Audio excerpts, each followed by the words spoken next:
Lots happened this week. Here's the Intense 5.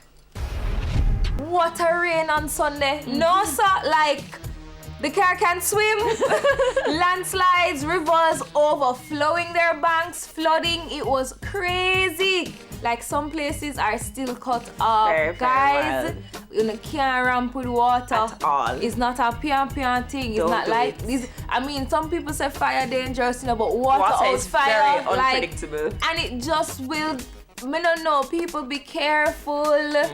Be careful. I was on the road on Sunday, I went to pick up my brother, and I say, "Yo, it's must love this, because right now, me and my honey going through the I river." was curled up in bed And outside look here, wasn't gonna see me. I was driving through Barbican and the water wishing down, and I said, Anthony, this must be love, because it's the first time I feel me a sway and the car a swim. Trust, there's a lot of water, many waters like Elsha. You want to say a Waterloo? Horrible. Trust. And then Guys. the road them already don't really make too good because the whole of them are wash way.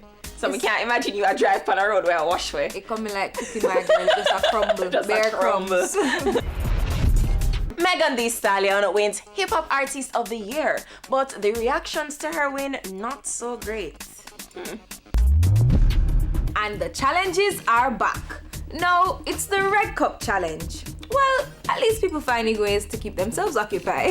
I'm gonna do that one. Actually, you should try it. I'm gonna do I should try it too, Yes, you know. you should. I think you should too.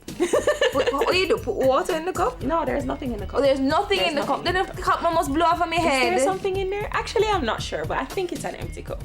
Okay, we're gonna look. Yeah, we're going to look it up, get the deets. Curfew extended until November 16th.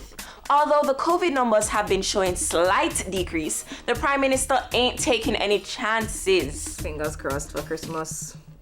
Whew. And finally, holding the spot this week, the US ambassador's Twitter account and the conversation that was happening earlier this week made international news.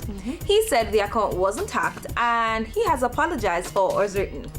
Okay. Interesting. That's it for the Intense 5 this week. Never a dull moment.